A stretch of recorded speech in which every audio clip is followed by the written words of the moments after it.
آقایون معمولا یک غار درون دارن. اصلا کلا تو کتاب‌های روانشناسی هم نوشته که آقایون معمولا وقتی از موضوعی ناراحتن به هم میریزن، تو خودشون فرو میرن، برخلاف خانم‌ها که میگن اونا نمیگن.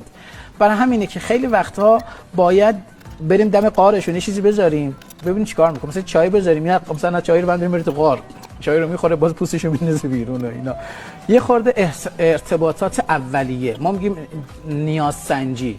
ببین اگه مردی که از بیرون میاد و خسته است و واقعا خسته است، نمیتونه خیلی از حرفا رو همون لحظه آنالیز بکنه، تحلیل بکنه، دعواشون میشه. من همیشه میگم خانم ها وقتی آقای میان خونه یه نیم ساعت 40 دقیقه زمان بدید تا این به خونه عادت بکنه، بعد حرف بزنید. همون اول بسم الله کجا بودی، چیکار کردی، ها چرا چیزی نخریدی، من چقدر زنگ بزنم، چرا گوشیت جواب نمیده، بابا برسم من انسانم، من برسم. دیدی بعضی وقت پشت سرم حرف بزنن.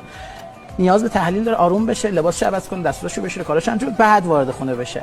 هر آقای لمی ریزی داره، مخصوصا خانم‌ها که دیگه باید بلد باشن دیگه. وقتی کسی 20 سال 25 سال 17 سال با یه آقای زندگی کرده، لمشو به دست آورده، کجا ناراحت میشه، کجا عصبی میشه، کجا به هم میریزه، کجا خیلی وقتها خوشحال میشه، اونو به دست بیاریم، به بچه‌هام یاد بدیم. مثلا بابا خسته است، زیاد سر به سرش نذارید. وقتی که مثلا بابا میدونی جیبش خالیه، اینقدر نگید پول.